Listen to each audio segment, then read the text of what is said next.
Hello and welcome once again to the India Today See Voter Mood of the Nation poll, the biannual survey, details of which in the latest India Today magazine. We've told you the big picture in the first half of the India Today Mood of the Nation poll. Now it's time to look at the state of the opposition and indeed the state of the economy, Rahul. Do voters think there is a need for the India Alliance to continue?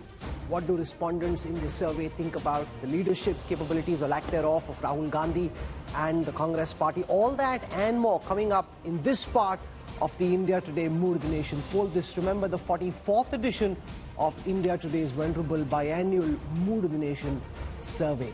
And just to set the stage, Rahul, the fact is that in the first segment, just to remind our viewers, we suggested that the NDA is up compared to our last survey, and if elections were held today, the BJP on its own would get a majority and the NDA would be close to a 350 seats. So the government's graph is up. Where That's right. does the Indian opposition stand? Let's find out.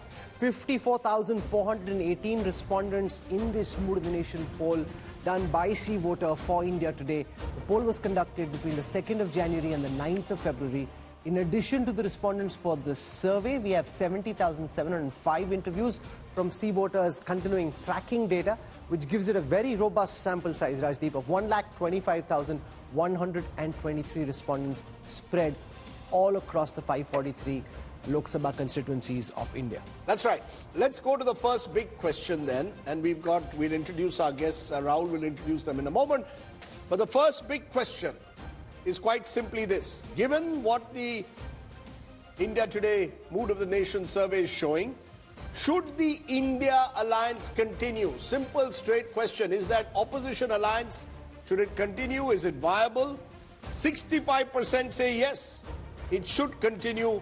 26% say no, it should not. Now, that's very interesting, Rajdeep, because that means that a lot of the BJP NDA supporters also think that the India Alliance should continue. Because at the moment you're at 65%. Remember, the number of people voting for the government is roughly about 40%.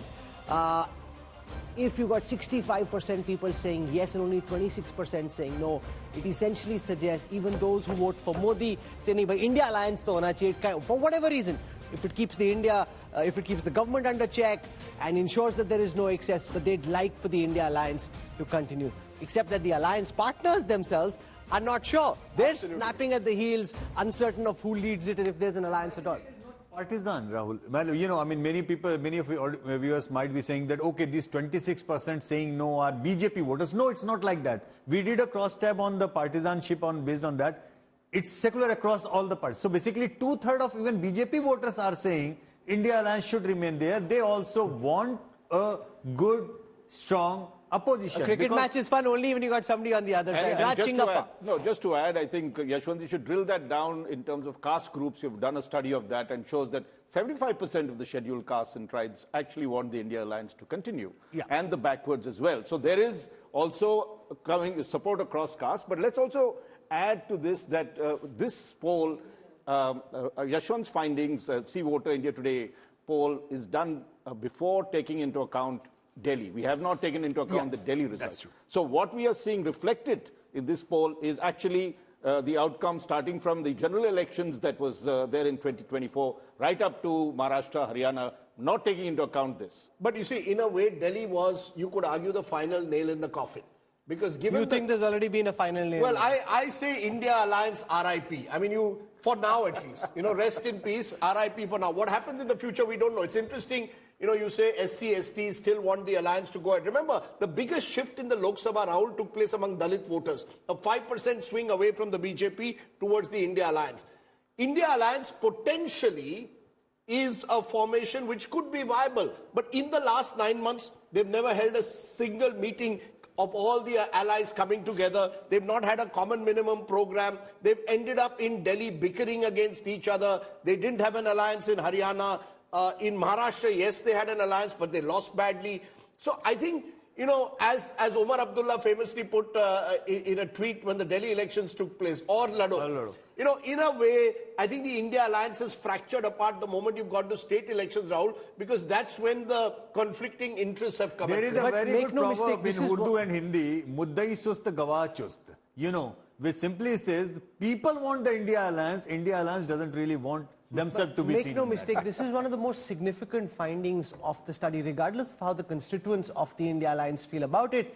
65% voters cutting across party lines say the India Alliance should continue. And that's a good opportunity for us to introduce you to our guests joining us on this broadcast. I'll start with Sanjay Jha, who has been a part of the Congress in the past, leans towards the secular formations. We've got Rajat Sethi joining us and Ashutosh. Sanjay Jha, you know, it's a bizarre situation, frankly, that you've got the India Alliance members themselves not certain of the future of this bloc and whether they want to be a part of it or not. Congress and the Aam Aadmi Party, for example, daggers drawn saying never again will we fight together. The voters of India in this See Voter India Today poll are telling the India Alliance loudly, stay together, don't fight. Well, Rahul, let me tell you, many people who believe in a democratic, secular framework for India were highly inspired by the performance of the India Alliance that got nearly just 30 seats short of the majority. It was a fantastic comeback, especially given the headwinds they faced. But I can tell you the elephant in the room is the failure of the Congress party to lead the India Alliance. And this largely stems from the fact that the Congress has not really got its own house in order. To give you an example, as we all know, in any democratic alliance, the one who is the linchpin of the alliance, India Alliance has several partners, has to be on a strong wicket most of the times. Yes, you can lose one or two elections, but the way the Congress has humiliated itself will obviously send a wrong signal. So I want to put it on record. You see, the Congress will have the 100 seats or 99 or 100 seats for the next 4 years. Rahul Gandhi is the leader of the opposition. He has a voice in parliament. He leads, along with Mr. Kharge, the Congress party. My suggestion to the entire India Alliance, I'm sure your program will be heard by a lot of people, Rahul, is that let the chairperson of the India Alliance move to a regional partner. You need to create a new voice. You need a new paradigm of what you call as a political idiom. And the Congress's seats will always be, I think, higher than anybody else, unless it just kind of eviscerates. So the truth is the Congress will remain the big player. You can even have a Congress prime minister down the line. But there is no harm in allowing somebody else to be the chairman. You need new voices. You need a new leadership. And I think the Congress is struggling for one single reason.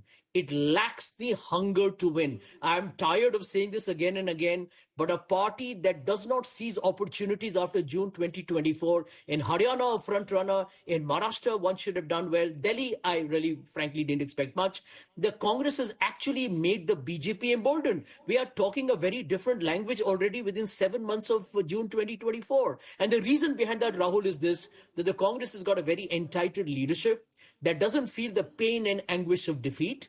And the whole party spends its entire time investing in just a few leaders at the top. That's not the way you're going to fight the BJP under any circumstances. You know, that's the sort of dire prognosis that Sanjay No, but Jha... Sanjay could have said this. Yes. 9 years ago, it would have been the same. You could have said it 8 years ago, it's the same. 7 years ago, it's the same. 6 years ago, it's the same. 5 years ago, it's the same. 4 years ago, and maybe 3 or 4 years ago, it could still be the same. There's a saying of Einstein, attributed to Einstein, perhaps wrongly, that when you do the same thing over and over again and expect different results, that's insanity. What is insanity? You try the same thing over and over again and expect different results. It's not going to happen. In a way, the India Alliance was actually one of the few attempts they made to do something different, to create a wider umbrella alliance. And you're giving up on that all too easily. But you didn't try to make it happen properly either. That's what I said. There has not been a single meeting, Rahul, for 9 months of the India Alliance where all the allies got together. I remember being in Patna in June of 2023 when the alliance was formed. The man who brought it together, Nitish Kumar, is now with the BJP. All the others their parties have broken or they've suffered election defeats. And I think Sanjay is right. The Congress should have taken the lead to bring it together. It's not the largest party by a long distance. Was the Haryana election. Congress should have accommodated Aam Aadmi Party even for 2, 3, 4, whatever they say. And then that would have given them a chance to ask for an accommodation in Delhi. You know, in letter and spirit, that would have given a flip to the India Alliance that, okay, we are together. Results could have gone right or wrong. That's not the question. I think the No, but bigger you want the damage marriage than more than the partners in the marriage. I know, but the the thing pandit, is- that's the problem. The pandits are saying shadi karo, shadi karo. Jo shadi karni hai, uska interest nahi. No, Shadi that's because at the state level there are lots of conflicting ambitions. I mean, you cannot expect the state Congress overnight to embrace the Aam Aadmi Party, which they believe is responsible for their downfall. In Haryana, the Congress felt that, you know, this was an election we were going to win. They also made the mistake of confusing 99 seats with having a clear majority. I think all of these factors, plus regional players are zealously guard their space. My point is, you didn't even try to set a coordination committee. Where is a Harkishan Singh Surjit-like leader who could have brought everyone together? Sharad Pawar is the only one who tried, and he's 84. I mean, where is Rajdip, no, all fair points, but with some caveats, right? Let us just interpret this fact that 65% of the people that we polled want the India alliance to continue, which means that the seed that they had planted appeals to them. They want a strong opposition. There are things to the India alliance credit that they were able to stop the BJP juggernaut with very pertinent questions of iniquities, right? Came out with an agenda that did appeal to a large section of people, and their results showed that they had it. What happened in the assembly elections is a matter of debate as which party should have done what. But the idea of India and what it stands for, I think, needs to be built upon and do it. No, who's going to build it? No, who's going to build it? I'm just making one. The India Alliance, in many senses, was a disruptive force in the way it worked itself out, both in its social and economic agenda. If you see what we analyzed yesterday, Mr. Modi, the second biggest achievement of Mr. Modi is political stability. What India Alliance didn't talk to us, to give us, was a sense of cohesiveness and an ability to stick together. These are the qualities that they need to work on. Fine, you made losses. BJP made losses also, if you remember, in 2018-19, when they lost all the 3 states and came back. It doesn't mean that you've lost the center. No, but you need to work. We have a and come situation back. where Pandits are more enamored by the idea of the India alliance than the constituents of the India alliance itself. We've spoken of what voters think of the need for whether an India alliance should continue or not. Let's now look at what respondents in this India Today Mood of the Nation poll think about the performance of Rahul Gandhi as the leader of the opposition. Now, 49% think he's been good, 18% think he's average, 27% think he's bad. Now, important thing is, the number of people who think he's outstanding was 24% in the last poll, it's 25% now, so it's roughly where it was. Those who think he was good is 27% last time, 24% this time, so it's come down.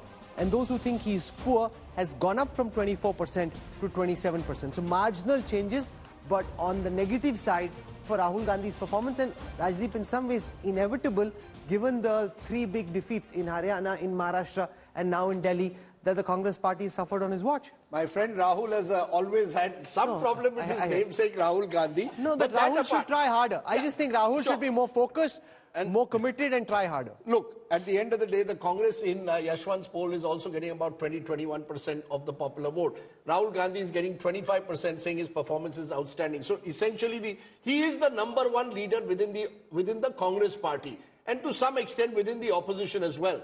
That's not enough until you get new voters. You've got to convince the fence sitters, those outside your Congress echo chamber, that you are the right person to lead India. Let's take that. In fact, Ashutosh, Rajat Sethi, Manisha Priyam also joining us. You know, Rahul Gandhi is always a subject that intrigues people. He's been in politics now for 2 decades. Ashutosh, your quick first opinion on what you see in the India Today survey. Rahul Gandhi's numbers remain where they are more or less a few months ago. No dramatic change. How do you perceive it? Has Rahul not been able to lift himself outside the Congress's echo chambers?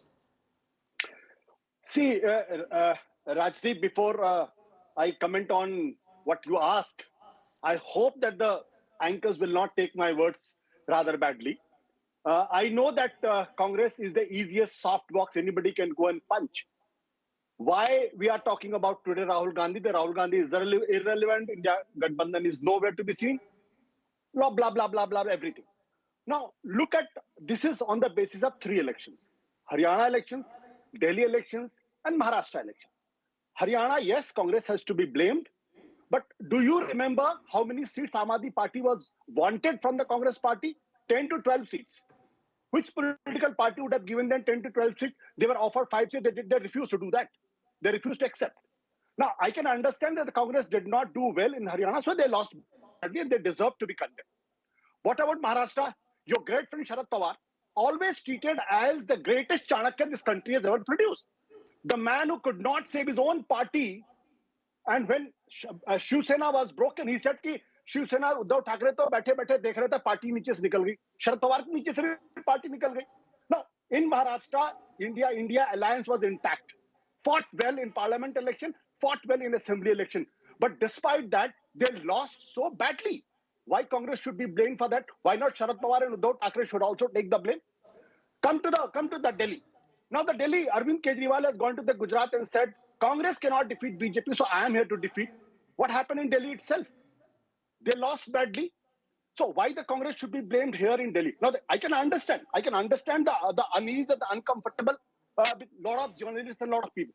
Now the final question is either we accept the fact that there is some electoral problem in the system, that extra votes are added within 6 months in Maharashtra, that is something around 49 lakhs. Either we accept that narrative or we accept this narrative that the India alliance and the opposition has done nothing, they are good for nothing, they should be reviewed. Both the narrative cannot go on. You're making an argument to suggest that we are misplaced in only targeting the Congress. Other allies of the India alliance must also take responsibility. Let's be honest, where I disagree, I don't think that the India alliance ran a very good campaign in Maharashtra this time. They made every mistake that they could. They were fighting amongst each other. Even in Haryana, they were overconfident. So yeah, that's right. Even in Haryana, at the end of the day, they could have found ways of accommodation, and they were complacent. They thought they'd won the election. But Rajat Sethi, you want to respond to what Ashutosh is saying? That Rahul Gandhi becomes the punching bag every time things go wrong. And the inherent insinuation in Ashutosh's argument, even though he didn't frame it as such, is that the problem is not with Rahul Gandhi, the problem is with the EVMs and the way the whole election system is designed. That's what we need to introspect. Rahul Gandhi is not doing as bad a job and partly as with the media. Pundits and the media would want to believe. Let Rajat Sethi respond to that. So the first thing is that you're passing the sort of responsibility away from the opposition to the system. Now, the problem here is 50 lakh is no small number. If you are an organization connected to the grassroots, you very well know block by block, booth by booth, what are those names who are being added into the electoral roll. Either you don't have that grassroots connect, then you come up with some data which you can challenge in the courts or challenge before the election commission, have some tangible evidence before jumping to this conclusion that 40 lakh numbers were added. Even in Delhi, the only narrative that is going around, see, these narratives are good to tell your supporters because Netaji kyun haar gaye? Netaji has to tell something to the supporters, right? So you can give this narrative, but you cannot have that discussion in an analysis show like this. See, the problem is... But Rajat, the truth is, factually the truth is, in Maharashtra, in 5 months, more voters were added than in the previous 5 years. That the election commission has to clarify why. No, but Rajdeep, when you go to the polling station next to your house, all the agents sitting there have a parcha which has your name and number written on it. They know where you stay. So if every party has a good sense of who the voters are and where they stay, why are all these geniuses in the India alliance waking up now? When these 5 million voters were added, were they sleeping? Weren't they fighting an election? Didn't they know? Oh my God, in Sarojini Nagar, there were only 100 voters. Now there are 1,000. Who are these 900? You've got people there on the ground. What were they doing? You're right, and Rajat made that point. This should have all been... they should have sorted it out before the election. You have block level agents in every, you have booth level agents, you have block level officers, BLOs and BLAs. They should have been sorting this up, point taken. And I also don't think at this stage you can use it as an excuse and hold it solely responsible for your loss. I think part of the problem is there has been very little introspection. Manisha Priyam, the sense one gets, again in shows like this, the moment you talk about the opposition will find some excuse apart from itself. Do you believe that the opposition got carried away with what happened in June last year, strong performance, and has failed to build on this? Should they be blaming the election commission for what's gone wrong, or look inwards? I do believe that we need to ask questions of election commission as citizens, as much as political parties, and much of the discussion has been very sensible, including Rahul Kamal saying at the end that booth level workers should have been more vigilant, and that they were not is a sign of exactly what I'm going to say, and which is that I would congratulate Rahul Gandhi for his popularity and for his being the outstanding leader of the Congress party. What does worry me is not just this election, not just that election. Arvind Kejriwal cannibalized the Congress relatively recently. What about states like Bihar, where Lalu Prasad Yadav cannibalized the Congress, you remained its second partner, did nothing to revive the party. And you kept on with images, camera images, jokes, photos. Where is the Rahul Gandhi who does the Padyatra for a Charana membership drive? All that I see is, what does Rahul Gandhi stand for? I now understand, I now know, and now believe that a lot of what he stands for, perhaps he believes in all good things, but I do not see him do any organization building. In Haryana itself, where it was very evident that there were at least 3 leaders fighting so much that it was apparent that there's something wrong, and he would not address the issue squarely. So if he is the leader, what keeps him from addressing his satraps, number one, and what prevents him? Nobody prevents him from going and doing a membership drive. Whether he wins or loses the elections, that's for another day. The second more important thing is something that I borrow from our friend Ashutosh, which is about the fact that it's not just Rahul Gandhi. In the Delhi elections, for example, it was Kejriwal's take to have won the elections. 3 of his important leaders had been behind bars. And the fact that when Arvind Kejriwal went behind bars, I did see a Sonia Gandhi usher in a Mrs. Sunita Kejriwal to a Ramlila Maidan rally. Remember, for Indians, a Ramlila Maidan rally is the sign of political opposition and change, Singhasan Khali Karo type of moments. Now, that moment is not capitalized by the Aam Aadmi Party. They do no fence building, mending, etc. What did it take Arvind Kejriwal to walk to the headquarters of the Congress? If the opposition can't forge a united strategy, if after so many months having passed since November, they still don't know who is in charge of the Haryana leader of opposition, you can't blame Modi and Shah for it. You have to look within and see what is wrong in your inability to rebuild the party. You can keep blaming the system, Rajiv Kumar, the EC, the Home Ministry, the Delhi police, etc. But what is it that you've done to try and fix your own house? And is it in order? That is a very critical question. You say that and then they'll say, you bike hue, Godi hai, Modi hai, this, that. That's like absurd. But anyway, let's take a look at the next question. How do people rate the performance of Congress as the opposition party? Now, 40% of the respondents think it's good, but remember, compare this with 45% who think it was good in August 25. So from there, from August 24, 45 to 45% decline. Similarly, those who think the performance has been average is now 21%, and poor has jumped up from 28 to 34. 6% increase in those who think the performance of the Congress party has been poor. The big number there, Rajdeep, is that you've jumped from 28 to 34 in those who think you are poor, and come down from 45 to 45% in just a matter of a few months from August to now. This is alarming. I mean, the fact that the Congress will say it and say, biased log hai, aise bol rahe. Instead of being alarmed by this dramatic decline, they just try and find some way of shooting the messenger. Look, they've had 6 bad months. From our last Mood of the Nation to today, if you lead into Mood of the... Just after Mood of the... 6 bad months, or from 2014 till now they've been having bad months? See, Rahul, I think we have to be fair. As we saw in the general election, there were visible signs of the Congress growing. Now, you could argue that they grew on the back of regional parties. All of the fact was that the Congress performance was much improved, much above expectation in June of 2024. Since then, since our last Mood of the Nation, they've had 6 bad months. They expected to win Haryana. Most of us expected, let's be honest, in the studio, every pundit I spoke to expected Congress to win Haryana. Then they went and lost Maharashtra badly. And then they've lost Delhi.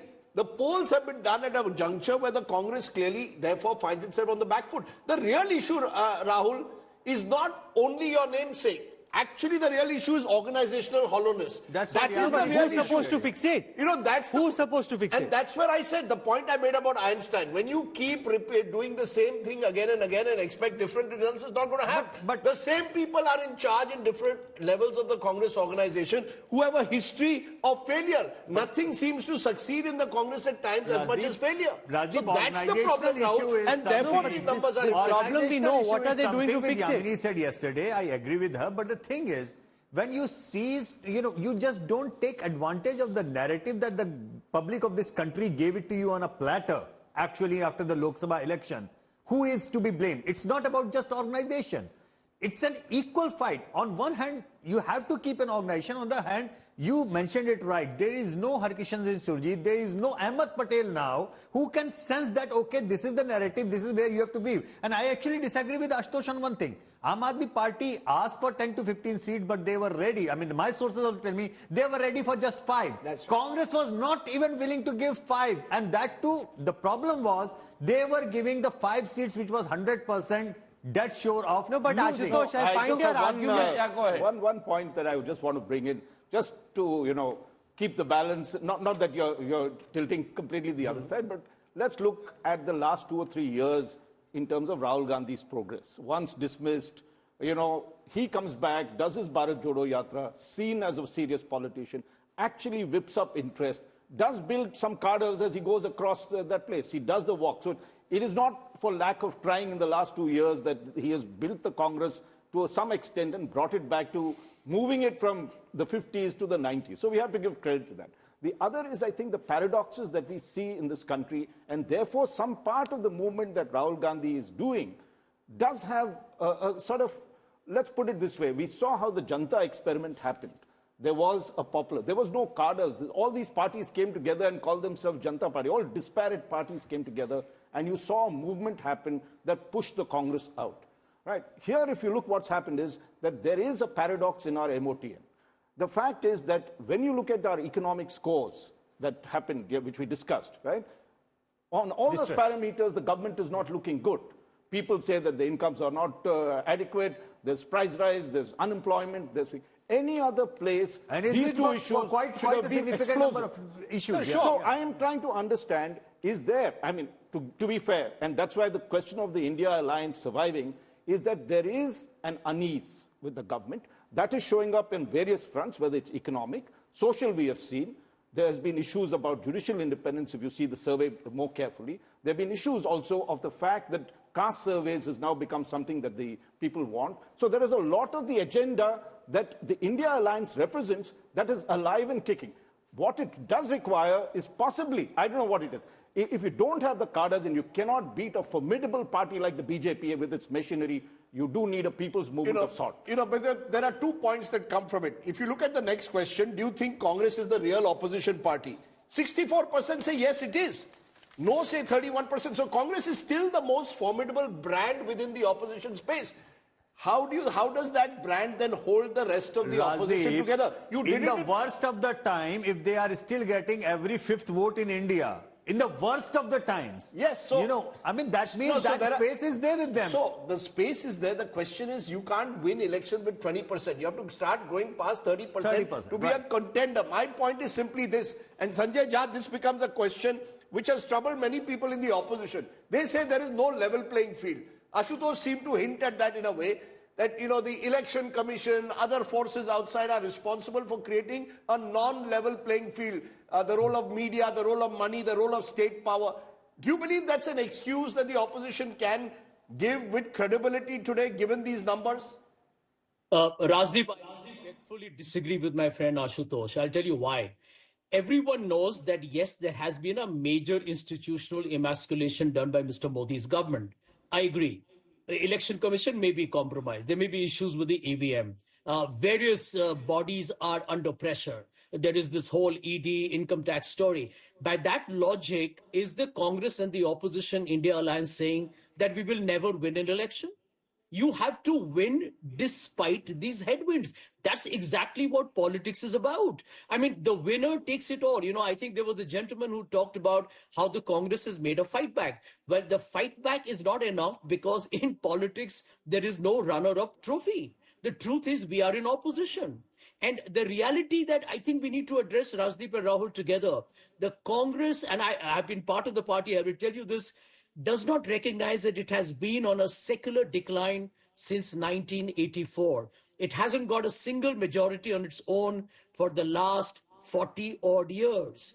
And if you look at some of the states, Manisha mentioned Bihar, last one in 1990, Uttar Pradesh 1985, Odisha 2000, Gujarat 1985, West Bengal 1972, Tamil Nadu 1967, Andhra 2004. Now you add Maharashtra and Delhi to it. You are actually seeing the Congress party not recognizing that when it seizes space, it does not come back. And therefore, with this kind of a baggage behind you, you lose your momentum. As I think I heard Yashwant point out that you had a momentum in June 2024, and you are a challenger. You need to be more aggressive than the BJP, and you have given it back to them on a platter. You can't blame EVM. You can't blame even Election Commission, even if they are culpable of all kinds of violations. You know, Andhra is 2009, but I take the point that Sanjay is making somewhere. The mindset has not changed. You see, the BJP was a very good party in the opposition, especially in the Vajpayee-Advani years. Maybe because they were in the opposition so long, they knew how to fight at parliament, outside parliament. Look at this whole election commission issue. Rahul Gandhi raises it in parliament, has a press conference. Does the rest of the opposition gang up, go to Rashtrapati Bhavan, stay dharnas? You see, you're going to have to create a mahal. What did the BJP do in the last phase of Manmohan Singh? They created an entire mahal, didn't allow parliament to function, effectively pushed the government on the back foot. The opposition by its very nature is not doing that at the moment, Rahul, because they're not all in tune with each other. There are huge, deep suspicions. Arvind Kejriwal and Rahul Gandhi have mistrust for each other. Mamata Banerjee and Rahul Gandhi can't have mistrust for each other. Congress will fight the left in Kerala. There are too many conflicting regional ambitions. It's not just the opposition which is not in tune with each other. The Congress party itself is not playing in symphony. That they're all out of tune with each other. Where does, like, let's assume one leader takes up an issue, they're not all rallying behind the same issue. You're right. No, you're I think this data right. comes out in the next set that we're just about to put on your screen. This is to do with which Congress leader is best suited to lead the party. Now, it is interesting to note over here that there was a moment where it seemed Rahul Gandhi's graph was rising. From there, see what happens now.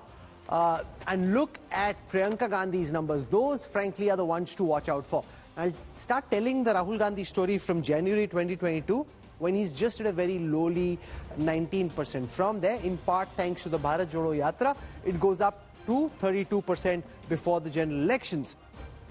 Post the general elections, from 31%, Rahul Gandhi shoots up in that same survey. So remember, this is not Godi, Modi, Bika or anything. It was in that same survey. He jumps up from 31 to 49. An 18% increase is a remarkable achievement. From there, he's crashed now from 49 to 36, a 13% decline for Rahul Gandhi from August to February. You know, these are warning bells which are ringing very, very loudly. Ashutosh may not like to see this. He may find the mistake to be in the EVMs or in the electoral rolls, but that's a number to be very concerned about. Rahul, you're being a little unfair and harsh. Because the fact is, and that's the worry for the Congress, that while Rahul Gandhi's numbers may have dropped, no one's numbers have substantially risen. No, they have. He's still 3 times more popular, and I'm presuming, therefore, that within Congress leaders, he's still seen as their best bet. But that's what I said. That's one way of interpreting the data. The other way of interpreting this data is Priyanka Gandhi's jumped from 6 to 11. That's because she's more visible, Rahul. That's almost a doubling of her number. So earlier, there was a period last year when it seemed that the leadership question was fully settled, that everyone was rallying around Rahul Gandhi. A 13% decline. Statistically, Rahul, Rajdeep, forget the personality. Statistically, a 13% decline in just the period from August to February is alarming. No, it's the only reason for it. Priyanka Gandhi has now contested, become a member of parliament. She's a little bit more visible. Rahul Gandhi in August, when you did the poll, had just become the leader of the opposition, had just done reasonably well. So he's lost massive momentum. The problem is this. Congress has almost hitched its bandwagon to the Gandhi family. You add 36, 11, 47%. Half of the of your respondents still want a member of the Gandhi family to lead the Congress. The question is, are you willing to disrupt that and say someone else should do it? No. I want to see a day when in your mood of the nation, someone outside the Gandhi family is able to be in a position where he's close No, but to he Rahul has to be Gandhi. given That's the as per- opportunity. Let's assume there's a better anchor than Rajdeep Sardesai There are around. many. Of course, there may be. If they don't get the opportunity, how will the audience know? Ultimately, it does comes down to that, That's right? the problem. I just have one. Na banuga, na banne If duga. Sachin Pilot, Na banuga, if na Sachin banne Pilot duga. was at 7, he's now at 8. He needs the kind of projection, he or somebody else. I don't want to get him into trouble before they go after him unnecessarily. But someone like him needs projection to be able to rise. You give him an opportunity, then you will know. आप दूसरे किसी को batting खुद batting करो मत, दूसरे किसी को बैटिंग करने मत दो. फिर but बोलो Rahul, कि कोई you रन नहीं tell me- बना. no, just a minute. You tell me. Yes. When within the Congress have we seen a move of someone to say, we want Sachin Pilot as our president, or we want Shashi Tharoor as our Who president? will say it? Workers, the party has Off to say. camera they You say and I it. can't decide No, this. we have How no can say. we Of decide course, whether we have- who the absolutely. Congress No, needs? we can't say. Right. So that my point is, when you're saying, you want to see, will someone else get an opportunity? That has to be done by the Congress party. They have to decide. But the problem is, just have Rajdeep, a quick point. Raj, Yeah, the finish. problem is that this debate was frankly settled. Last year, post the Lok Sabha, this debate was over. Now the numbers themselves suggest that matters up. Now it's 49 to 36. What if next time, this is a very alarming situation. He has to reverse it or it could get worse. No, there is an explanation for that. At 49%, he becomes the leader of the opposition for the first time. He gets a huge bump. Then you've seen the Congress on the decline in the states, and that is reflecting on it. I just want to make one other point that is there. Coming to what you had said, if you look at what happened to the BJP, at the peak, Rajiv Gandhi, when he was there, they got 414 seats. Where was the BJP? Around 2 seats. As they went up, they started building slowly. It took them something like 15 years before they actually hit 150 seats. Right. The Congress finds itself in that position at the moment, where it is down to its own lowest numbers and will need 5 years, 8 years. It cannot overnight turn it. That's point one. Two, everybody says you've not been able to recover territory in each of these regions that you once dominated. Has the BJP, despite being the dominant power now for close to 10 years, unseated Stalin, unseated Mamata Banerjee, unseated, they needed Naidu, which was there. Each of these regional forces were completely new to the country, a result of the Janta movement, the entire backwards coming to the fore, and they then converted that. So now both the BJP and the Congress, centrist parties have to contend with these. Yeah. It's just not the Congress's problem. No, but the BJP has not been able to take on the regional player. Even in Maharashtra, they still Yeah, but let's take the point that Rahul made. It's contentious about giving opportunities, but is a valid point at one level as well, Ashutosh, because if the Congress, and we can go back to 1984, the Congress has never got a majority on its own. It's not just that its problem started with Rahul Gandhi. They predate Rahul Gandhi when it comes to a majority at the center. But is the Congress willing to experiment with a new face? Remember, Narendra Modi came in and disrupted the old Advani-Vajpayee era. He sort of took over the party. Mr. Advani tried for a while to hold on, but could not. Could that happen at all in the Congress party? We could otherwise go on with these mood of the nation surveys year after year. Congressmen want Rahul, but what about those outside the Congress? Rajdeep, to begin with, I must say sorry if I hurt anybody in the studio. That was not my intent. I just wanted to provoke some kind of a discussion over there. Don't worry, go ahead. We take no offense. Please, you've been part of our newsroom. Three things. It's a very democratic newsroom. Go for it. See, three things which I have to say. First of all, I partly agree with Raj what he said. Congress party was in an operation theatre for good 5 years, 2014 to 2019. From 2019 to 2024, it's brought into the ICU. Now the Congress party first time has come into the private ward. The issue is the patient is ill. Now the patient is ill. You expect him to suddenly go to the gym and jump and do all kinds of things and fight with Narendra Modi. That is not going to happen. So I agree with that, Raj, on that point. But one thing which has happened, which is probably we are not noticing, that I have been in politics. I was part of the organization building process, and I was also part of the contested election. So I know building organization is never very easy. RSS took almost 100 years to reach where they are today. The issue is very simple. First of all, the Congress has to identify the social base which it has lost.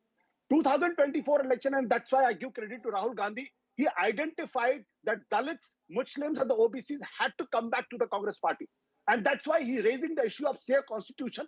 And there is a definite unease among there is a definite attraction among the Dalits for the Congress party. Among the Muslim, All India Congress is the first preference. Rahul is the champion for them.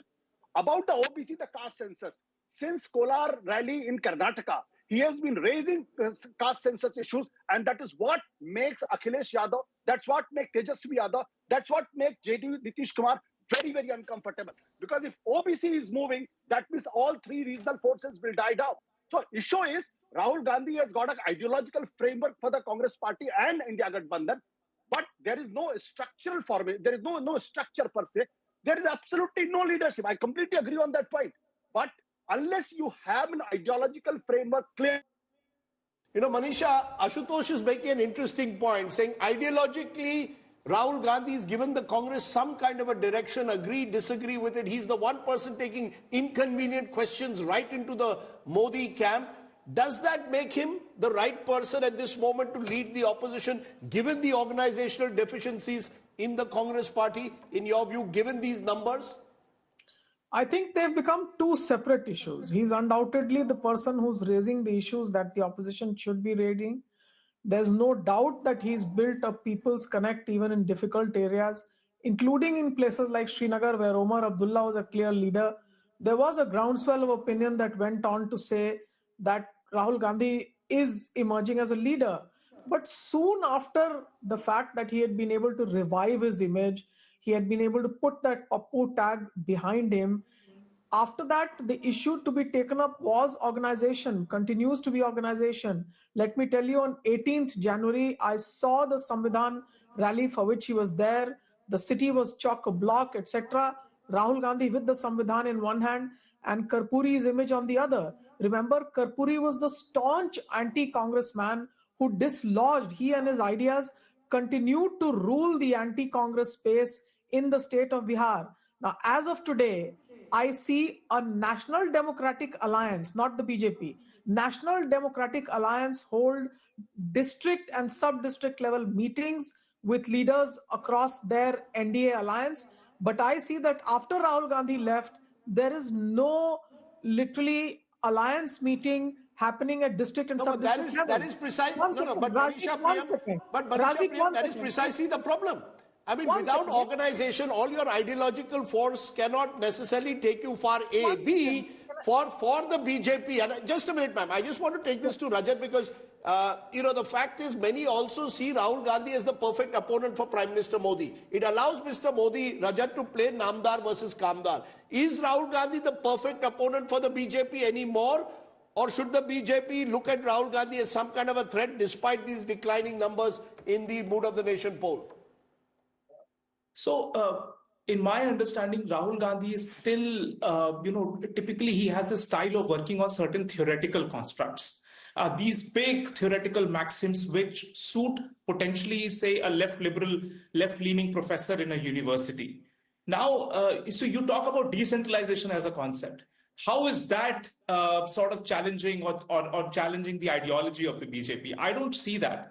See, this is where, you on one side, when you take practical issues like representation and lack of representation of Dalits in the top echelons of decision making, look at this graph.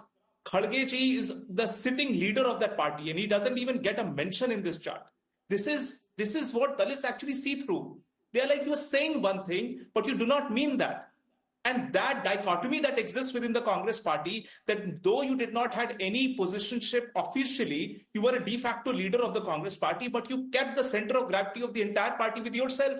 Why did you not allow the center of gravity to substantially shift? Not just in de jure, but also in de facto level. And then you walk the talk. That's essentially how you build credibility. See, leadership, the fundamental foundational pillar is credibility.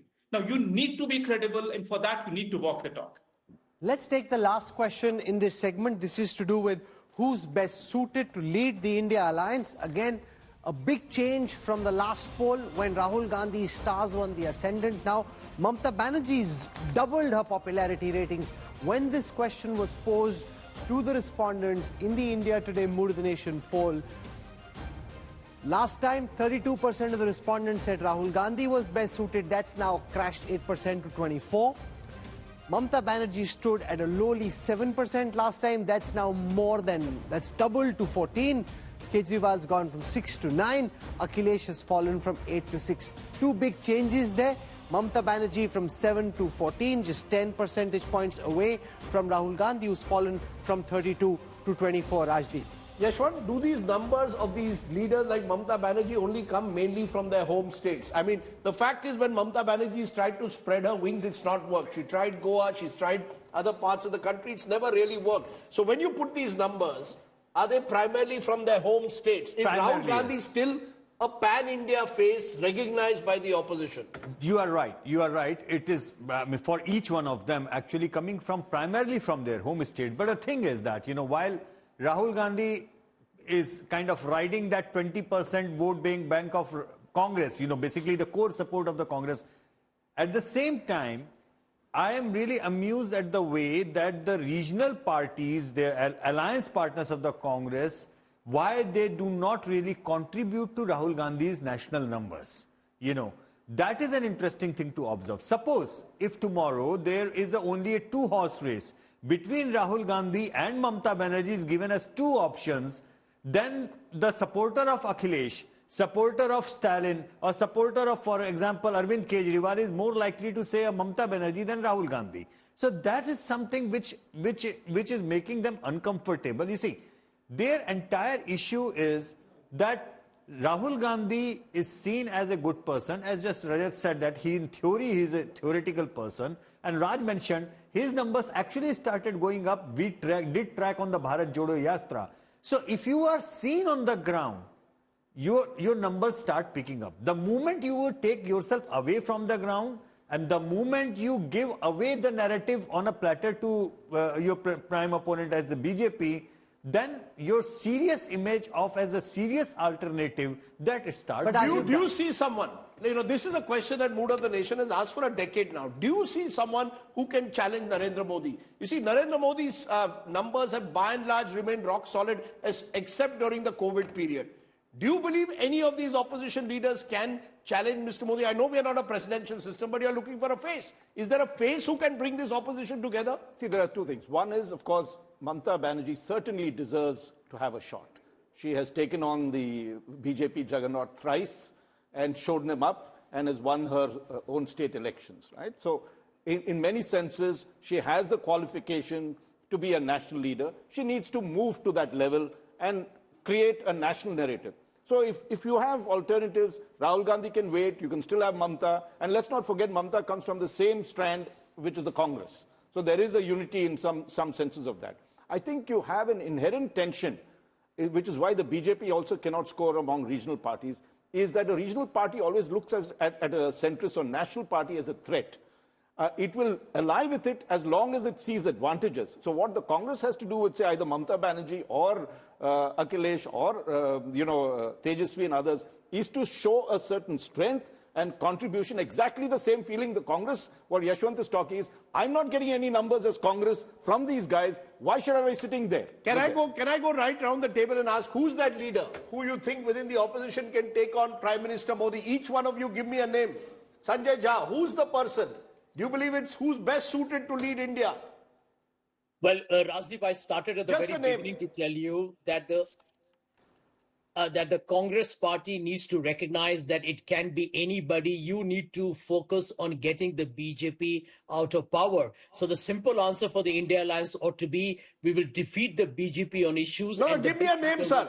Give me a name. I'm just looking for a name from you. Give me a name. If you want a name, I'll give you a name because the name has to win it for the India Alliance. The Congress has the size, but the name will have to be a Mamata. But I'm seeing a lot of confidence in Akhilesh Yadav. Akhilesh has become more combative, more belligerent, and he's fighting. Ashutosh, give us a name. Sanjay Jha has given us Akhilesh Yadav. Just the name. It could be Rahul Gandhi also. You're on mute, Ashutosh. See, Rajdeep, in today's world, where an unknown Barack Obama can be a good president, and Bill Clinton coming from Arkansas can be a great president, then anybody can be a good prime minister, a good opposition leader. But the issue is whether they can or whether they would like to do that. I'll prefer Rahul Gandhi come what may for a simple reason, because he is in a position to directly challenge on secularism, on ideological front, that is RSS, and then he's trying to build Manisha a new Priyam, constituency is there a for himself face? and for the party. Is there, or should we be at all looking for the face? Is that really what the India Alliance needs, a face, or do they need to get their act together in terms of coordination? Act together in terms of coordination, in terms of organization. The face will come. It will probably be Akhilesh, but I do believe that they need the organization at the district and sub-district level. That's where the BJP gets the better of them. Rajat Sethi, you have a name? So Akhilesh Ji is too young in the pecking order, so I don't think him. So it's definitely Mamta Ji or Rahul Ji, but none of them actually will fit the bill if they have zero coordination, just the face. If an India alliance can split on an issue of chai samosa not being served, you can imagine the ludicrity around this experiment called India Alliance. You have to get your acts together. You have to meet more often. When did you last meet after this Lok Sabha election was over? There was no formal meeting. Rahul, we're trying to create this India Alliance when none exists. Okay, let me put Rahul on the spot. He tends to put me on the spot. You have a name who can be a face? I've always had a different theory. Who was Bhupesh Baghel before he became chief minister? The machine of the Congress, the idea of the Congress is so powerful and deep-rooted in the psyche of Indian society that if you have the right person making the right effort, the name will come out of the ground. You don't need, if you think, the point that you made, if you get the same person to the same job with the same result, you will never get anywhere. Just get out of the way.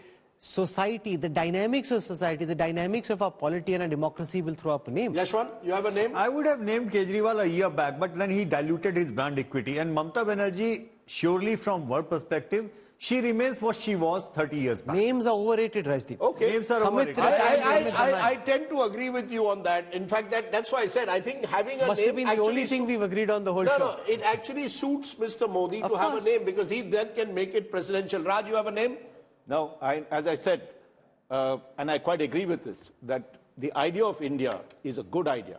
You develop on that, they fight, the leaders emerge out of that. The dynamic tensions between regional versus centrist will happen.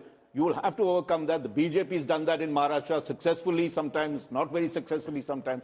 That dynamics you'll have to play. But I think the fact that you have an India alliance, you need to keep that alive and work on it. I agree. I also think, Rahul, that you can't just do it on anti-Modism. Exactly. You're going to have to show me a model state or some kind of an agenda which is very appealing. You've got the opportunity, and we'll see that in our next segment when we talk of the economy.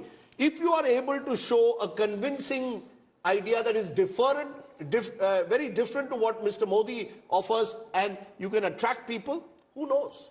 So, who are the top-rated chief ministers in the country, in their states and across the country, who have the highest recall? What's the reading amongst the voters on how the economy is faring, the outlook on the economy? We see the GDP growth numbers, the projections. What do citizens feel about the state of the economy? Find out in the Mood of the Nation poll when we come back on the other side of a quick break.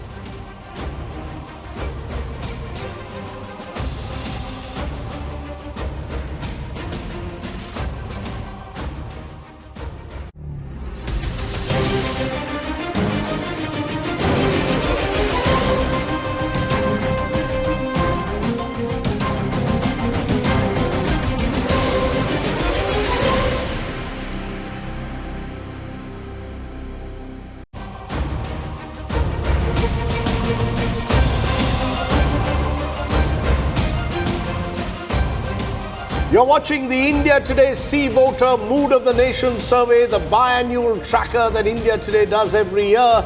All the details in the India Today magazine. The big point, of course, of the survey is Narendra Modi and the BJP are clearly on the ascendant after the setback of sorts that they suffered during the Lok Sabha last year. But remember, Indian politics is not just fought at the national level. The real battles, and especially over the next few years, will take place in the states. We now come to arguably what is the most contentious part of the India Today Mood of the Nation poll, which looks at the rankings of different chief ministers pan-India and in their state. And before we get these numbers to you, I just want to say we're just the messenger.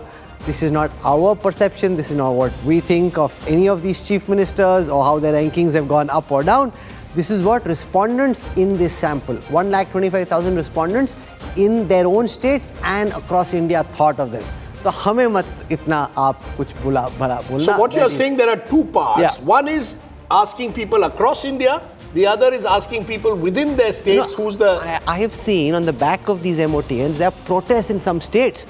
How dare you reduce our chief minister's rankings, or celebrations with laddu, suddenly like one box of sweets is reaching up at home. And every time in Tamil Nadu, whenever Mr. Stalin gets the #1 ranking, he actually announces it in the assembly that I've topped the list. No, and they send sweets, or they do like an after party. I mean, none of us get invited to any of that. I don't know about the sweets and the top side of it, but what I can tell you is that for last many years I am observing, those who are on the bottom of the list are either kicked out by their parties or they are kicked out by the people.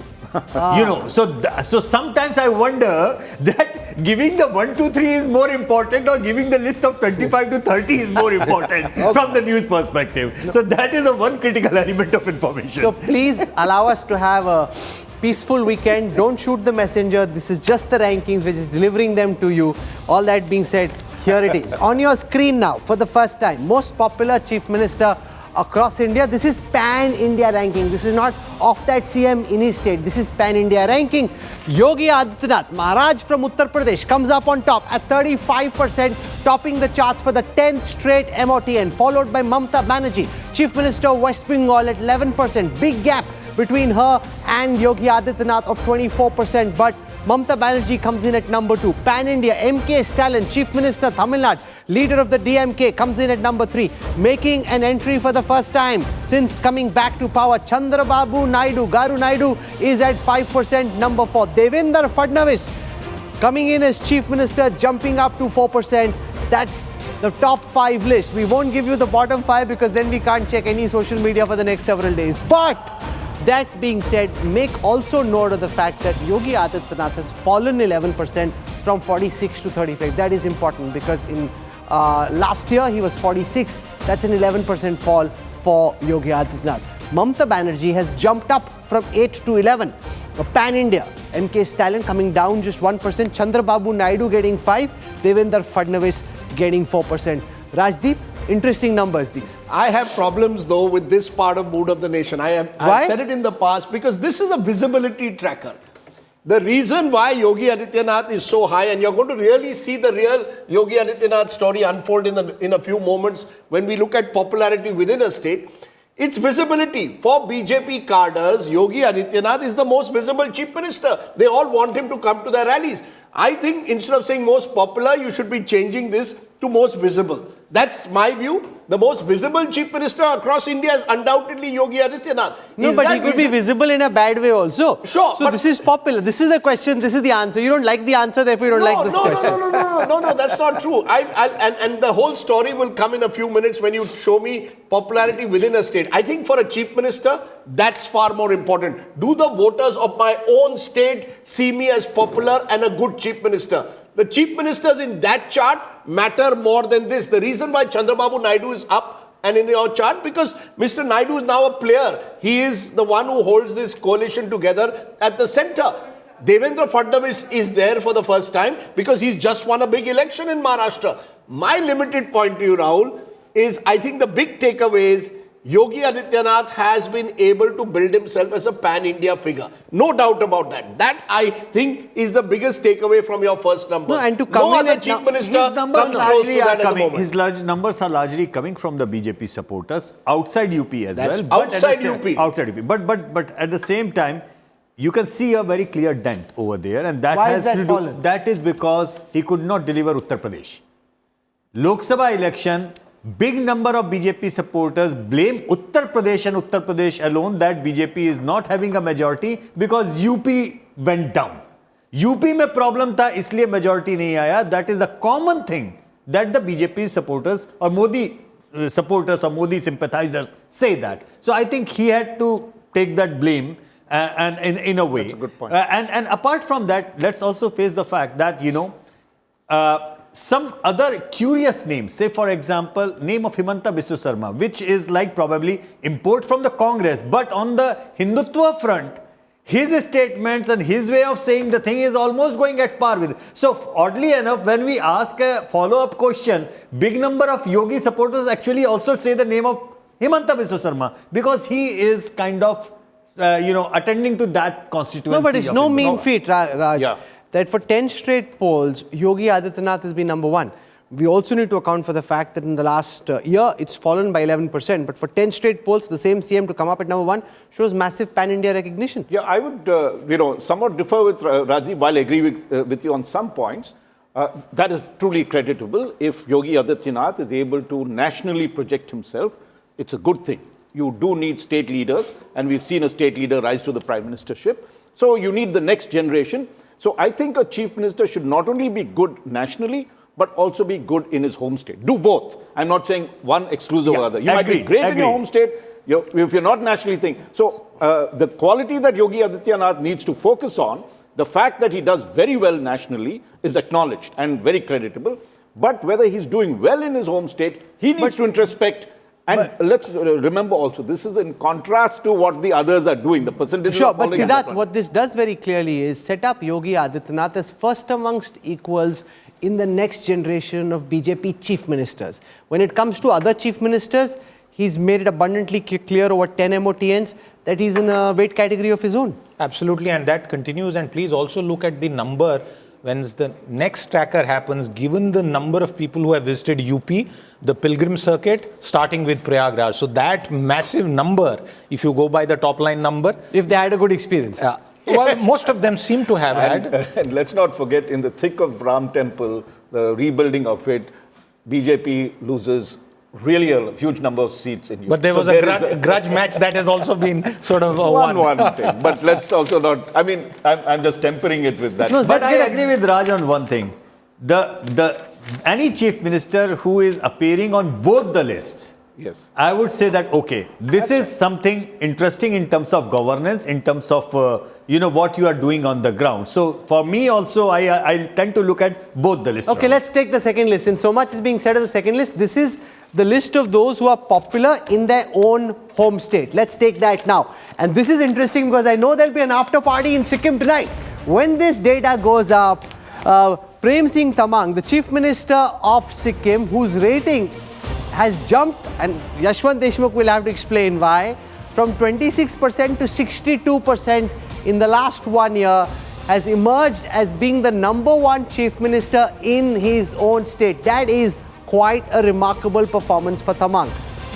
MK Stalin too, and remember there's an election coming up next year in Tamil Nadu.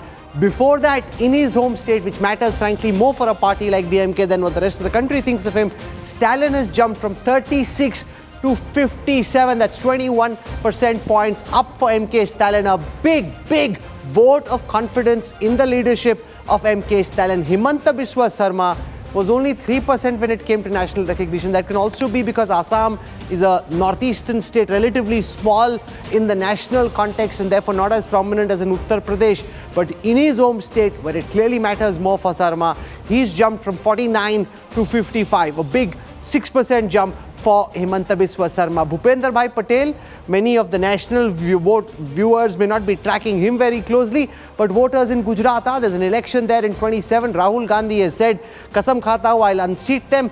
He's got 54% popularity rating in Gujarat, up from 43%. And Chandrababu Naidu, who was featuring highly in the pan-India top 5, is also in his own state's top 5, but that could also be the recency effect because his government has been in power for barely a year. So Rahul, the big winner, according to me, from your CM's ratings is MK Stalin. Mr. Stalin is the one person who's clearly figuring in both lists. And when I look at top 10, no, Stalin and Naidu both. Stalin and Naidu. Yes, both, okay. Yeah. Stalin So if you look into the list, just to add to your point, before you make a point, 3 people are there in the list where their individual ratings are high, also because of the fact that the opposition in their own state is completely in meltdown. There is nothing left over there right now, including Stalin, including Prem Singh Tamang, because the opposition has literally meltdown over there. Okay. Now, in terms of Himanta Biswa Sarma, in terms of your Andhra Chief Minister, this is not a meltdown opposition state. So I would say that these two have really worked hard on the ground in their own state to keep their rating. Mr. Stalin, is facing an absolute fragmented opposition right now. So is with the case of I just have one, Sikkim Chief Minister. I think it's very important also. We did this in the State of the States. We do that annual State of the State rankings.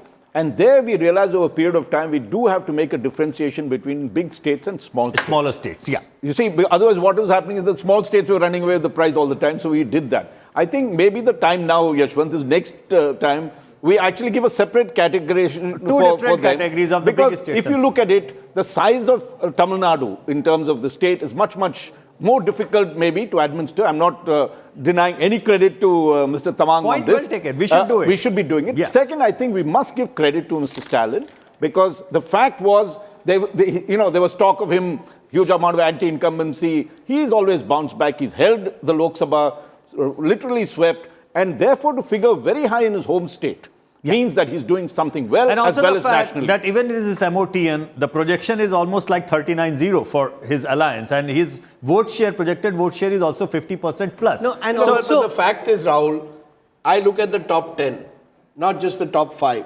When you look at the top 10 here, there is no Yogi Adityanath here. Mamata Banerjee is at number 6. She's also in this list at number 2. Stalin was at number 3 in the most popular chief minister across India, and he's number 2 in his home state, which goes to the polls next year. Hemanta Biswa Sarma is at number 3 in his home state, goes to the polls next year. My limited point is, I think we need an explanation, and that's the big takeaway for the Yogi paradox. Very popular across India at the moment, but in his home state, not even in the top 10 chief ministers at the moment. I think that is significant, because remember, Uttar Pradesh, according to me, is going to be the other big battle that will decide national Rajat Sethi, you want to come in on this and try and explain how this outside works? UP The than fact in that UP. Uttar Pradesh Chief Minister Yogi Adityanath seems more popular outside Uttar Pradesh than he is in his own state? So I think it's quantity versus quality, and what the Chief Minister Yogi Ji's team has to do now is he has won the recent hard-fought battles of bypolls. The narrative is now gradually starting to shift. There have been fundamental changes that have been made from the administrative standpoint. There has been a cognizant effort made in to reach out to various sections of the society. There is still simmering aspirations from a whole host of small OBC parties and the OBC vote bank also, which the BJP will have to do a lot in order to meet their expectations and meet their aspirations.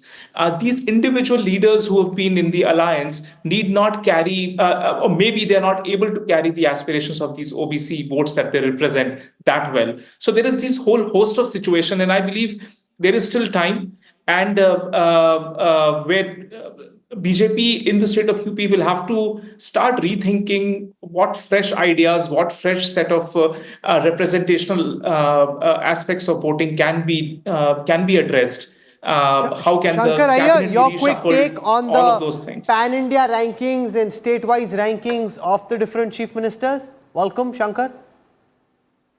Well, according to me, it's very simple. It's about jobs. It's about employment. Tamil Nadu's got the bulk of investments coming into Tamil Nadu. They've created jobs. 2 of the largest chip manufacturing investments have been made in Tamil Nadu and in Assam. So Hemanta Biswa Sarma has worked hard to get that. He's worked hard to get hospitals. He's worked hard to do stuff in Assam. In Tamil Nadu, they have created, almost every new investment that we've heard, whether it is Tata, whether it's Foxconn, whoever is it is, they're going. Tamil Nadu has the largest number of women working in manufacturing. All of this matters, when you go around this pole up and down, what is the one thing that strikes you? You compare them. Now, if you reference this to periodic labor force survey or FDI interest, you will get some idea of why certain chief ministers are popular or not popular. I think the fact that Mamata Banerjee disappears from the first 5 is also a reflection of the economic management. If you see Chandrababu Naidu stays on in the first 5 somehow or the other, that is because something is happening there. He's doing things, his effort has to show. Now, as we speak, there are 3 or 4 states which are conducting this kinetic, Karnataka, magnetic, Madhya Pradesh, whatever, investment summits, which sort of are drawing now. West Bengal had an investment summit. Let's see how much of those translate into investments and how much of those create jobs. I think the principal issue here is roti. Okay, there's an interesting piece of trivia. When I look at these top 10 chief ministers, as of now, there is only one congressman in it, Siddaramaiah, who comes in at number 10, who's been battling it out also in Karnataka, facing a sort of war with Shivakumar. No, there's Revant Reddy also at 2.1. No, in the top 10 here. In the top 10 most popular chief in their home state. In their home Revant Reddy is popular pan-India. Pan-India. But look at the top 10 in their home states, which I think is the most serious sort of out of the two segments by some distance. Out of the top 10, only one congressman. But guess what? There are about 4 or 5, 4 of them who have been former congressmen. You can even include Chandrababu Naidu and thereby make it 5. Think about it. Hemanta Biswa Sarma was battling it out within the Congress, never believes he never got his due, goes out, he's now number 3 in your list. You've got a Pema Khandu, Arunachal Pradesh, was part of the Congress, eventually joined hands with the BJP through his Arunachal Congress. Manik Saha was at some stage someone who was seen to be part of the Congress ecosystem at that time. He'd attended a few Congress meetings. Mamata Banerjee at number 6, one time with the Congress. The point I'm making, the moment they seem to shift to the BJP gives them opportunity. Or if they are able to strike out as regional leaders like Chandrababu or Mamata.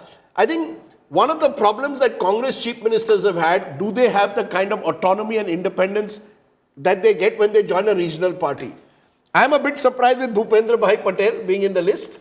That's seems that, which is interesting. On the BJP's support base over but it shows that Mr. Modi has been able to lift someone who was he was a first-time MLA when he became chief minister. But he's in your list. I find that very, very interesting that he actually seems to have acquired an identity of his own. Given the lack of popularity of the previous two chief ministers. Especially given the lack of popularity I did mention about the bottom of the pyramid. And the one name over there has been asked to go in Manipur already. So, that remains there. Where is Nitish Kumar in this list? There used to be a time when Nitish Kumar used to be either in your top 5 All India or top 5 in... Well, without ranking from the bottoms up and like that in that way, people in Kerala, Himachal, Rajasthan, Puducherry and Punjab need to be careful. Okay, but I want to know where is... Nitish Kumar, Pan-India, is at number 8. He's got 3.4% weightage pan-India. That's across India. But in his home state, he is outside the top 20. Let me put it this way. In his home state, Nitish Kumar is outside the top 20. I think there's a story in that. Of course. Because, here was someone who was a dominant leader of Bihar just a decade ago. Now he's not even in the top 20 in his home state. I think there is a message there. But I think just to qualify a lot of these things, really it's a large mood of the nation poll. Sometimes to drill down these numbers becomes very difficult. Raj is now worried about all these chief ministers ringing him up when they read the latest India Today. I can tell you the Sikkim Information Center already knows that their chief minister is number 1. They sent me a message. Once again, our chief minister is number 1 All India. And the other interesting state, which is going to be the Goa chief minister, is nowhere in either list. There's been much talk of a lot of infighting in the Goa BJP. Normally, Goa tends to do very well. And the chief minister tends to do very well in your mood of the nation. This time, Pramod Sawant is not in either list. So that only tells, from the anecdotal evidence that you are telling, that only sinks in well with what the mood of the nation, and by the way, the second list is the one which we actually generate from our routine tracker. So it is not just, okay, we have just done one dip in last 10 days and that's how, no. It's been there for last 6 months, day in and day out, we are tracking the popularity and performance of these people in their own home states. And that's how we come to know. And the sample spread is so wonderful. And last one very interesting point, correct me if I'm wrong. If I recall, in most of your chief minister polls, Naveen Patnaik used to dominate. Yes. Either as most popular chief minister in his home state or also fairly high up across India. Odisha is not there. So BJP also has to make sure that, their chief ministers get prominence. I went to Ahmedabad. I suddenly see much more of Bhupendra Patel on posters. I still don't think that the Odisha chief minister has managed to get an identity of his own. Okay.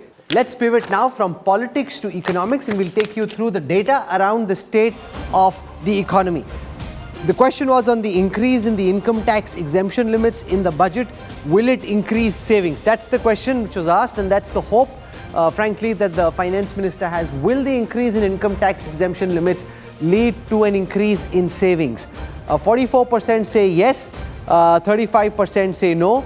See, that what the government would really want is, rather than savings going up, they want consumption to go up. They don't want this money going into the banks. In fact, that might be perhaps the question posed to you, Ishwant, that why wasn't this saying to increase spending or consumption rather than savings?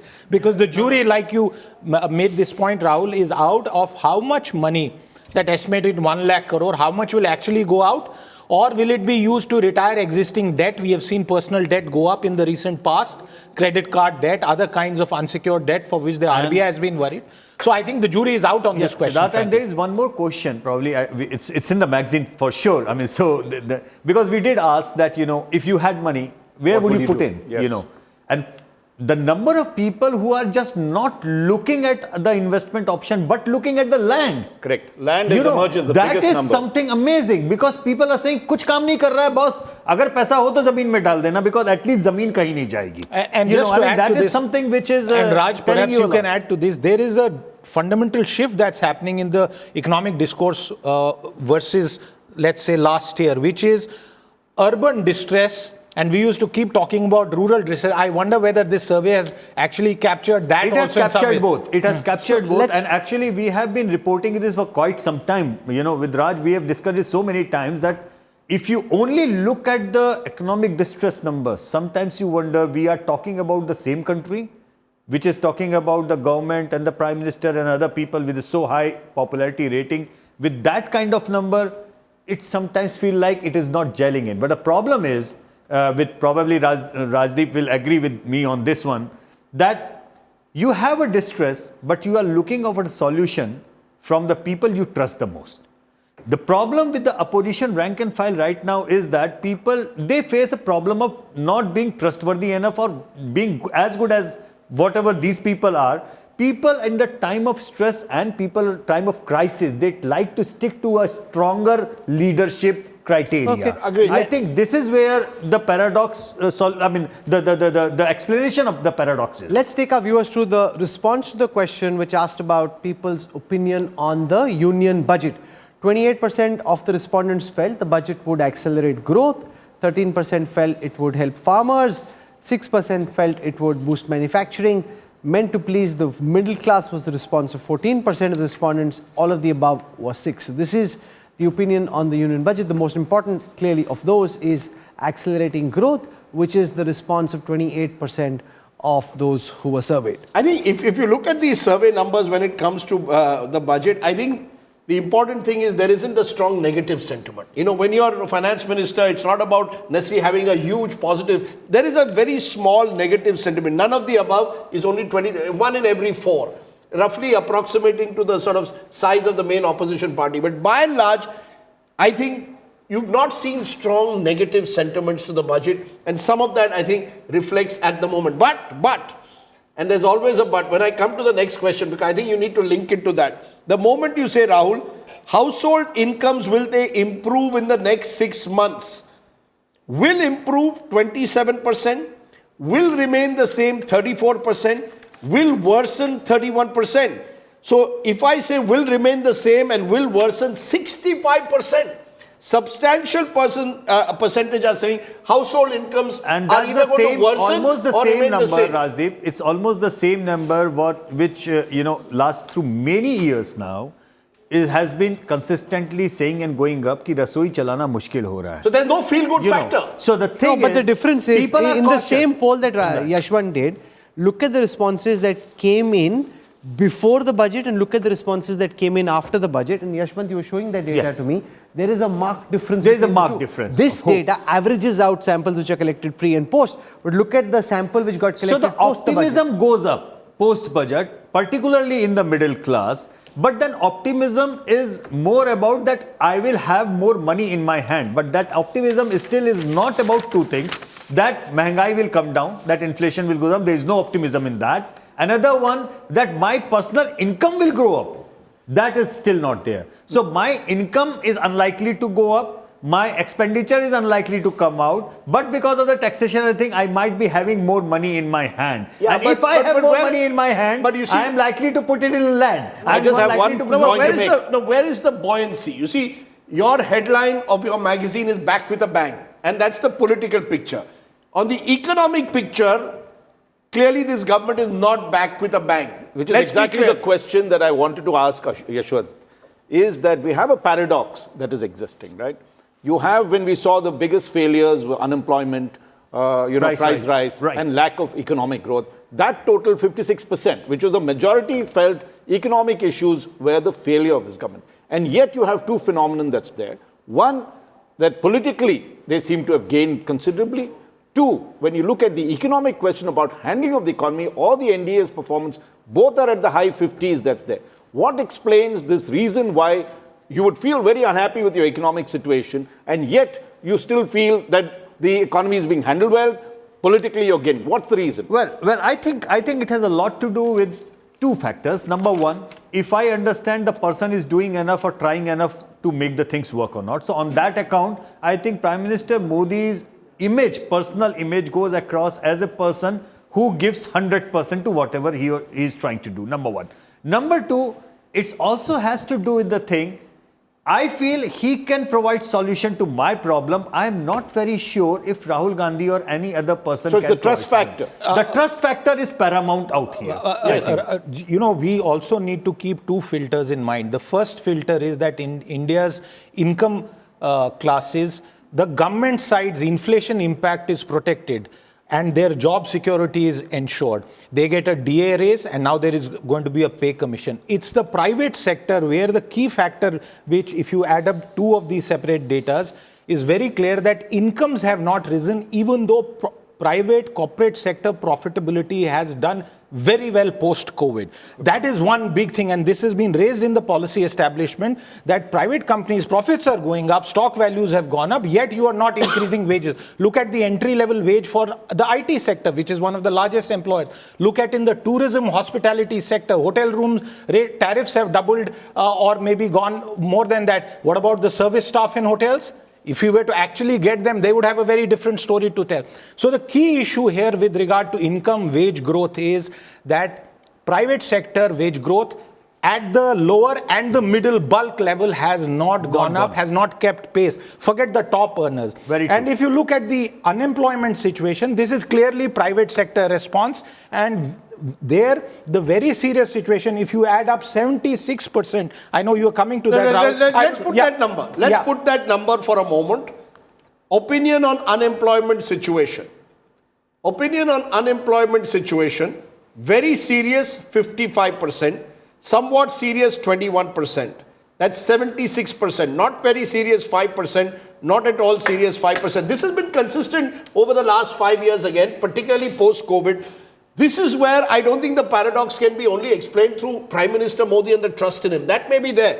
People are looking at their objective reality. The objective reality is post-COVID, incomes have not gone up. No, but Rajdeep, if there was a credible serious crisis of employment. If 76% of the people sampled said there's a serious unemployment situation, a sharp opposition would be able to fell a government.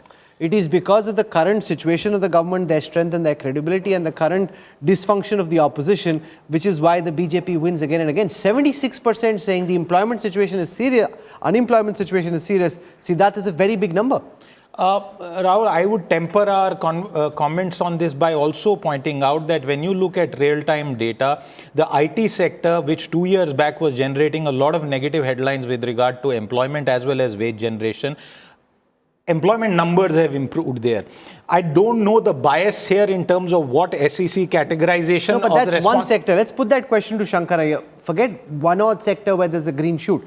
If 76% of the overall respondents in this MOTN think that the unemployment situation is serious, either very serious or somewhat serious, Shankar Iyer, what's your interpretation of that data, the perception around unemployment, and the fact that there seems to be no correlation between this perception and political results? Well, all choices are about options. And when there are no options, what is the choice that you are faced with? You're going to go with the guy who has done something instead of the guy who has done nothing. It's as simple as that. So why is Talent's rating high? Because he has created jobs there. He's got investments there. Why is Himanta doing well? Because he's got some amount of investment into Assam, which was not there before. The simple fact is that private sector is not investing. I mean, it's all nice to say that, the headlines about IT sector is not bad this year. But the fact is that all placements are down across management colleges, across engineering colleges. All the premier management institutes have between 40 and 60% of their students who have found it difficult to place. This is what comes to whether they spend the money or not, because these parents have spent 30 lakhs, 25 lakhs to educate these children. If for 6 months the child is sitting at home, it's okay. But after 6 months, they start shrinking their spending. They start thinking about delaying consumption. They start thinking of retiring debt. They start thinking of prepaying mortgages. I would like Yashwant to actually delineate how many of these respondents are government official employees and how many are private employees.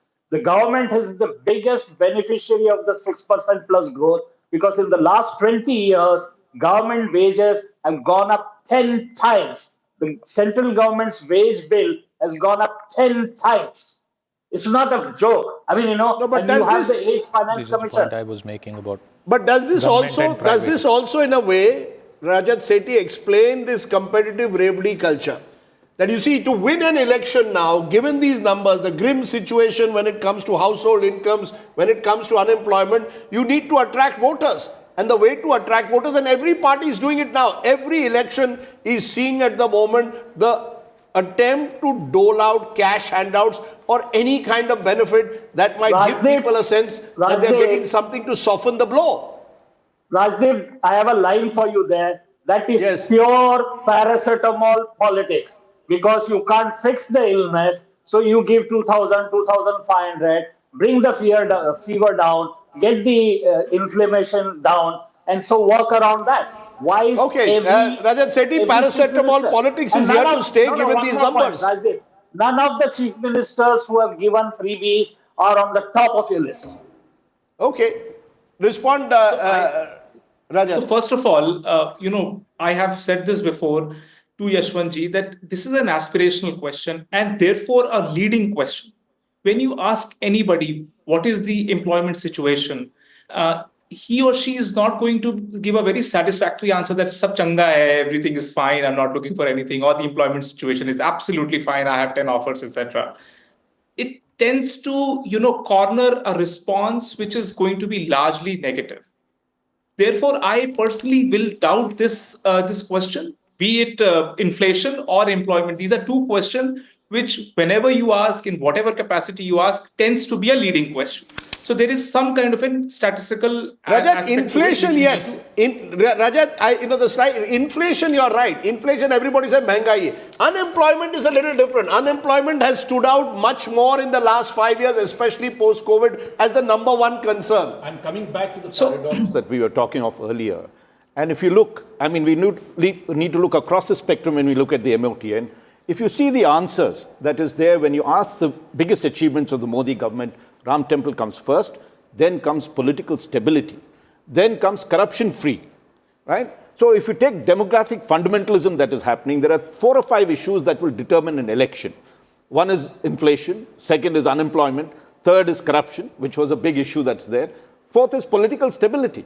And maybe fifth, you can add economic growth, but I'm mixing the two. So if Mr. Modi is doing well, as is perceived, on political stability, and he's done well in, say, the Ram Temple and the construction of the Hindutva phenomenon, he gets the rankings. No, but tell me where in India, where in India have elections been won and lost on unemployment? Show me an election won and lost on unemployment. There have been elections that have been won and lost on inflation. We know that inflation, in the past. Yes, not unemployment. No, that is an amorphous thing. But I'm only pointing one thing, which is a warning actually for the government, is that I think on these two fronts, political stability and corruption-free, the benefits that the Modi government has got, or the BJP has got, has actually peaked on that. And now what will happen is, as it happened in the Lok Sabha polls when the Ram Temple peaked and there was no benefit, direct benefit that was seen in votes, this Modi 3.0 cannot, while it says corruption-free, political stability, these are great points.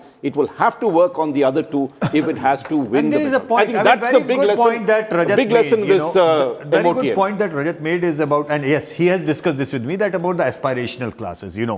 Yes, people do say that this is an issue. But when you ask about the aspirational thing, they do believe that things will get better. They might be better jobs for their kids or themselves at some point of time. And there is also one interesting factor, and we might probably do some analysis on that, Raj. There is a very distinct north-south division on certain perception regarding jobs and employment. As you know, in the Hindi belt, many a times people look at the question of job as a sarkari naukri. आप किसी को बोलो, मतलब बिहार में खास तौर पे UP में, ईस्टर्न यूपी में जाकर के, if you ask, नौकरी है, if you are doing a private sector job, big number of them might say that नहीं है, क्योंकि because I do not have a सरकारी नौकरी or a पक्की नौकरी as we call it. So there is a north-south division as well on that one. But at the same time, I think the challenge, big challenge which Modi government has is to create a narrative and perception around that, particularly in terms of micro enterprise. They are trying real hard. I understand, but particularly for the females. You still have not answered that question. Yeah. Does all these economic woes, does it fall on Modi's shoulder or doesn't at all? They don't blame him for the problem. No, they somehow think they don't blame him. First of all, they do not blame him, and why? They Look at him as a more of a solution provider than a problem creator. Okay, I mean these are the two different things. They somehow look at Rahul Gandhi as more of a problem creator than a solution provider as the opposition, not Rahul Gandhi, I mean in person. And they look at Narendra Modi as a person who is more of a solution provider than a problem creator. In the limited time that we have left, let's zip through some of the other questions. I'll start with the question on artificial intelligence and its link with jobs. This question was asked, will AI replace jobs? In our poll, 60% of the respondents think yes, artificial intelligence will replace jobs. 30% say no. I mean, pundits, tech companies deeply divided on this, but this is the mood of the nation on this question. Should India offer a universal basic income, which basically means should the government have a basic income going to all those who meet a certain economic criteria? 82% of the respondents, which means including those, Rajdeep, who are relatively well-to-do, think India needs a universal basic income. Look, presumably this poll cuts across all classes, and we are seeing this in election after election. Every government now is effectively offering something which is not too unlike some kind of a universal but we basic already income have scheme. half a UBI, Siddharth. Yeah, for women, when you have Ladki Behan, it's half a UBI. What is Ladki Behan? What were these schemes? And it seems to be designed, when we say, Mr. Modi is clever enough to have also realized that now the BJP has to fight elections in this competitive revenue atmosphere. But no longer are revenues a bad thing. Rajdeep, I think it's now mainstream. It's here to stay. This only reflects that there are other class interests, so to say, within our society, which now want certain direct support in terms of income from the government, both at the center and at the states. This is not limited just to the center. Can a government sustain it? What I want to ask from you, can a government sustain a universal basic income scheme if it was to come to that? I mean, there is a certain set of economists who have pointed out that if you were to club everything, you can certainly do that. Exactly. As long as the pie increases and as long as you grow at much higher rates than present, you will certainly have disposable income too. No, but there is also ratcheting up a very deadly idea here. If some politician says, okay, Shivraj Singh Chauhan or Eknath Shinde in Maharashtra won by giving Ladki Behan to women, I'll do the same for everyone, and then the men get charged up as well. There is what will happen to your coffers, I don't know, but it could well bring you to power. No, but I think this also signals a distress alarm, right? Exactly. In the sense that if such a large percentage of population are looking for a dole, rather than aspirational, which is, I want jobs, there's a limit to welfarism also. Let's put it that. It has its limit. And I think if you're looking at the larger message of the MOTN that is coming in, is on the political front, the BJP regains ground, tremendous support for Mr. Modi. He has the mandate now, if he didn't feel that he had it, right, to go ahead and do the reform. No, 1 minute. He's had it, 1 minute. Mr. Chengappa, he's had it for 10 years. We have given, the fact is he's had this mandate for 10 years. Mr. Modi's popularity, barring COVID 2.0, has stood rock steady. The fact is, economic woes or economic distress seem to have multiplied post-COVID. I'm not disagreeing with that. I am just saying that Okay, you could argue there was COVID, there was a whole lot of other issues, which there are explanations why the economy didn't take off, why it's still the fastest growing economy. There are, pluses and minuses that happen. All I'm saying is that the large message in this is, while great, we're giving you the support, you may have felt a little disheartened by what happened in that. Take heart here. We are now giving you the mandate to pursue bold reforms and bring economic growth. And Others will not. go ahead. Just to add, I don't completely agree with the fact that this only shows distress. I think this is also the fact that you want to add to your income and get a government sort of dole every month as well. The other point of this very large demand, this massive number, is reflected in the L&T boss when he said that we are not finding enough workers. This is very serious. L&T is a behemoth. It is one of the biggest companies out of India. It's a global scale company. If their boss is saying that in a country of 1.4 billion people, you don't have enough workers, that is a larger problem. What reason did he give, Rajdeep? The reason he attributed was because of welfarism and because of these government Nobody schemes. wants to come out. People don't want to do the L&T kind of hard labor. It's not just L&T. We've just seen, and the Supreme Court has spoken, it's also agriculture labor. In Maharashtra, for example, today some of the sugarcane fields are struggling So to Rajdeep, get it's cane not labor. distress. Rajdeep, it is therefore not distress. It's also the fact that maybe someone is happy sitting in his village with 10,000 rupees. Not true. Well, let me just... Let me get in Shankar for the moment. Shankar Iyer, do you believe... This is an गांव interesting... के 10,000 रुपए और शहर के 30,000 में बहुत फर्क है. This is an interesting debate. Is this about distress? Do these numbers show economic distress at the bottom when 82% say government should implement a universal basic income scheme? Do you believe there's genuine distress there, which the government is not recognizing? Or recognizes but can't do anything about it? Rajdeep, let's not beat around the mulberry bush. There is distress. You are offering ration to 800 million people free. You are giving 500 million people free healthcare. The number of people listed on Narega is 200 million plus. The number of people who are receiving the Ladki Behan or various versions of it, the sum total of the welfare spend of the center and the states exceeds 9 lakh crores. So let's not beat around the mulberry bush. There is nothing aspirational about UBI. It is simply the forecast. If you look at the first slide that you showed, whether growth will happen or not, 23% say that can't say because they don't know whether the policies will play out. Your AI slide says that there is a worry that AI will take away jobs. Your agriculture picture says that there is an issue of viability. When Yashwant says that people in the north look at Sarkari Naukri, it is because there are no private Naukris in the north, Yashwant. It is the youngest demography. And the private Naukris are coming to the south where there is skilling, where there is options. So let's not beat around the mulberry bush. A UBI will not be sustainable. Already the 4 lakh crores that the state governments are spending on freebies, on welfare, is found to be unsustainable. What is the revenue? I mean, this is Jivan's paradox again, because the direct benefit transfer. Can I for a moment, Shankar, just stop you? Just to take your point forward, we asked your economic status since Mr. Modi took charge as PM. Improved, say 35%, same, say 32, deteriorated, say 31. So when I add up the two, same and deteriorated, 63% say income status has not changed or has worsened. Now this is objective, Rajat. This is not perceptual, this is objective. Achhe din in that sense have not come economically. Is there a recognition of that or not? Do you believe that polls like this are putting a reality which governments don't recognize, or certainly both at the state and at the central level? So I can believe these numbers because again these are absolute numbers wherein people can judge their own circumstances and sort of tell you whether the situation has improved or not. This is largely on the realistic side and largely also on what was expected. 35 plus 32% is ballparkish 50-60%, which say that situation is either improving or it's the same. Now, I believe that Prime Minister is deeply cognizant of the situation.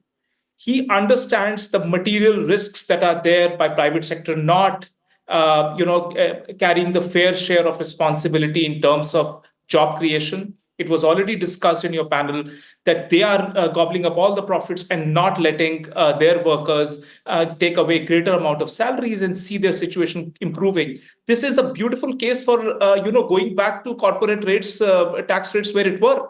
And I think this is where even the policy thinkers are thinking that we slashed the corporate rates to 15%. And what did we get in return? You're neither investing in the Indian story with that pomp and show that you should have, and now you're passing on the profits to in form of wages to your employees.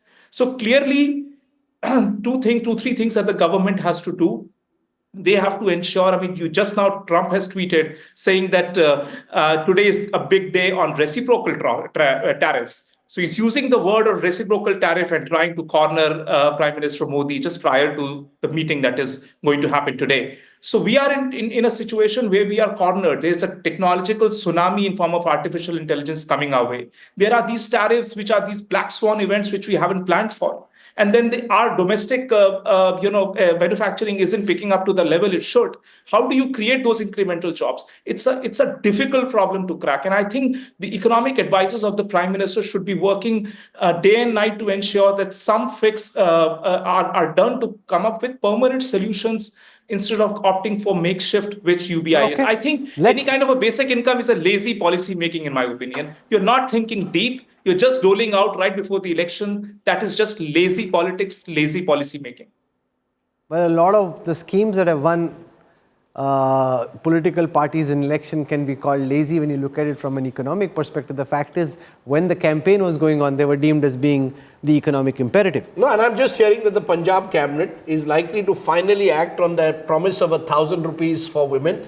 They're trying to, of course, put terms and conditions now, but they are determined to do it. They've realized that had they done it maybe 6 months ago, Mr. Kejriwal would have had a talking point before the Delhi electorate. I think there is pressure on every government. Rajdeep, I was speaking to a senior... Those who say what is 1,000 rupees, Punjab is a rich state, but look at the stress on those who have promised.